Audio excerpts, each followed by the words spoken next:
À celui qui est ferme dans ses sentiments, tu as su la paix. La paix parce qu'il se confie en toi.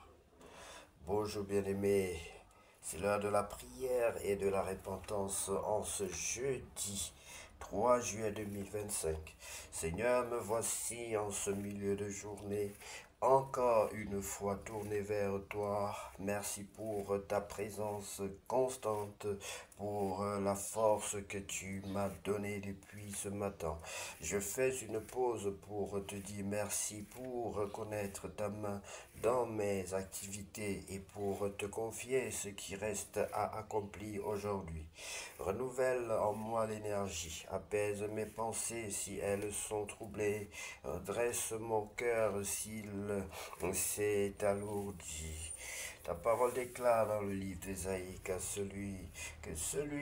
celui qui est ferme dans ses sentiments, tu as su la paix parce qu'il se confie en toi. Amen.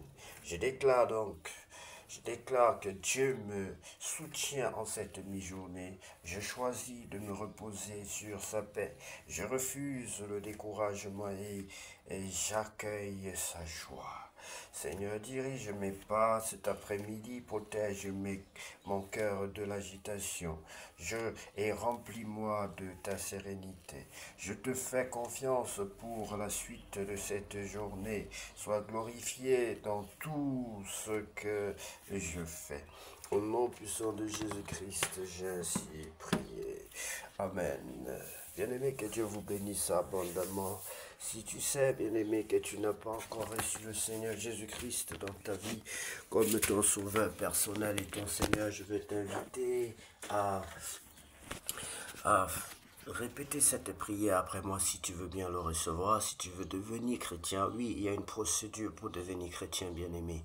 Tu ne peux pas être chrétien si tu renies le Seigneur Jésus-Christ. Si tu ne l'as pas confessé en public, si tu ne l'as pas confessé, tout le monde croit, dit la parole de Dieu, même le diable croit. Tu vas dire que tu crois en Dieu, mais si tu ne confesses pas le Seigneur Jésus-Christ comme le Fils unique de Dieu venu sur cette terre et comme ton sauveur personnel venu pour te sauver, pour te délivrer du mal, bien-aimé, tu ne seras pas sauvé. Pour être sauvé, il faut croire et confesser de sa bouche. C'est l'œuvre de la foi. Manifester sa foi par la confession et inviter le Seigneur Jésus-Christ dans sa vie pour y demeurer, pour te conduire, car c'est pour toi que Dieu a envoyé son Esprit Saint. Ce ne sont pas pour autre chose, c'est pour toi, bien-aimé. Donc, si tu veux recevoir le Seigneur Jésus, tu vas donc répéter cette prière après moi. Seigneur Jésus-Christ, je reconnais que je suis un pécheur. Seigneur Jésus-Christ, je reconnais que je suis un pécheur. Je te demande pardon pour tous mes péchés. Je te demande pardon pour tous mes péchés. Je t'invite dans ma vie comme mon sauveur personnel et mon Seigneur. Je t'invite dans ma vie comme mon sauveur personnel et mon Seigneur. Lave-moi par le sang de l'agneau. Lave-moi par le sang de l'agneau. Je t'en supplie, Seigneur. Purifie-moi, baptise-moi et remplis-moi de ton Saint-Esprit. Baptise-moi et remplis-moi de ton Saint-Esprit. Je t'en supplie, Père Saint, au nom puissant de Jésus-Christ de Nazareth, j'ai ainsi prié. Au nom puissant de Jésus-Christ de Nazareth, j'ai ainsi prié. Amen. Lisons la parole de Dieu bien-aimé dans le livre de 2 Samuel chapitre 5. Sois la bienvenue, bien-aimé, toi qui as reçu le Seigneur Jésus-Christ dans ta vie. David, roi sur tout Israël, il s'est établi à Sion. Toutes les tribus d'Israël vinrent auprès de David à Hébron. Attention, nous allons passer au jaune. C'est une très bonne nouvelle, bien-aimé. La promesse que Dieu dit, que la bouche de Dieu dit, ça me l'accomplit. David avait été un roi, pas pour une tribu d'Israël, mais pour toutes les tribus. Et ici, la prophétie de l'Éternel à travers Samuel s'accomplit. Toutes les tribus d'Israël vinrent auprès de David à Hébron et dirent, voici, nous sommes tes os et ta chair. Autrefois déjà, lorsque Saül était Notre roi, c'était toi qui conduisais et qui ramenait Israël. L'Éternel t'a dit, tu paîtras mon peuple d'Israël et tu seras le chef d'Israël. Ainsi tous les anciens d'Israël vinrent auprès du roi à Hébron, et le roi David fit alliance avec eux à Hébron devant l'Éternel. Ils oignirent David pour roi sur Israël.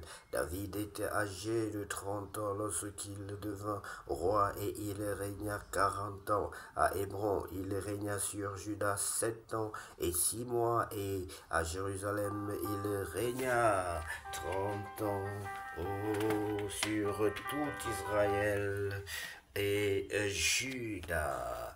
Le roi, nous sommes au verset 9.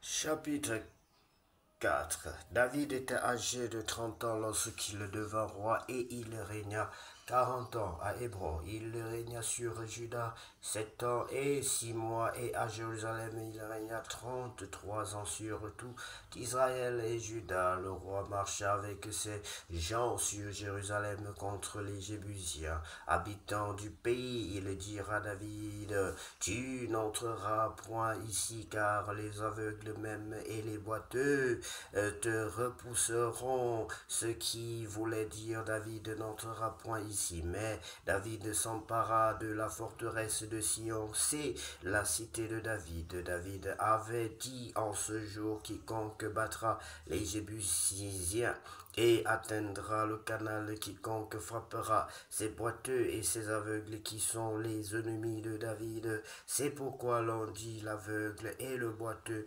n'entreront point dans la maison. Oh, David s'établit dans la forteresse qu'il appela cité de David. Il fit de tous côtés des constructions en dehors et en dedans de Milo. David devenait de plus en plus grand et l'Éternel, le Dieu des armées, était avec lui. Hiram, roi de Tyr, envoya des messagers à David et du bois de cèdre et des charpentiers et des tailleurs de pierre qui bâtirent une maison pour David. David reconnut que l'Éternel l'affermissait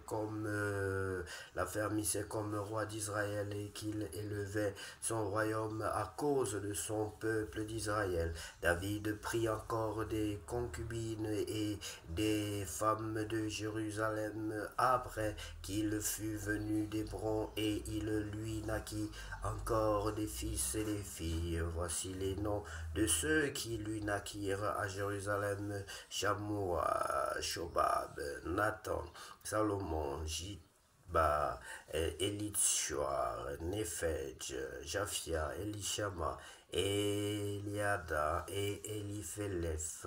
Victoire de David sur les Philistins. Les Philistins apprirent qu'on avait oint David pour roi sur Israël et ils montèrent tous à sa recherche. David, qui en fut informé, descendit à la forteresse. Les Philistins arrivèrent et se déployèrent dans la vallée des Réphaïm.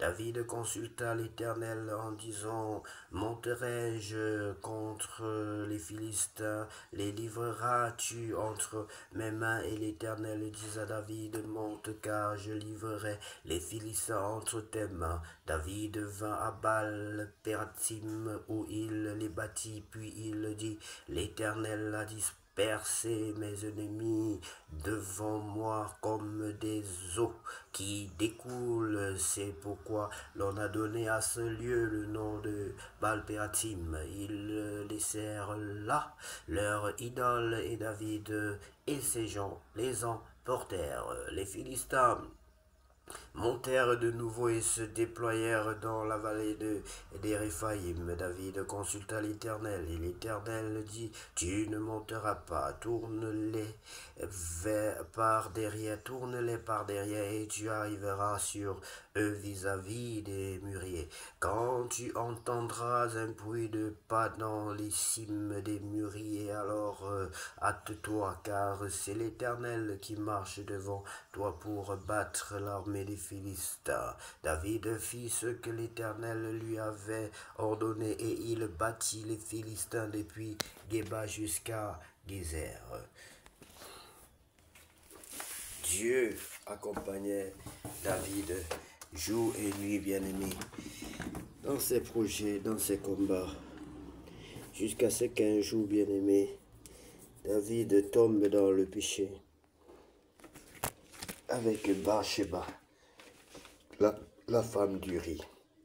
C'est une histoire extraordinaire que je vous exhorte d'ailleurs de tout faire pour lire jusqu'à la fin. Sinon, écoutez jusqu'à la fin. Que Dieu vous bénisse, bien-aimés. Que cette journée soit la plus belle de toutes vos journées.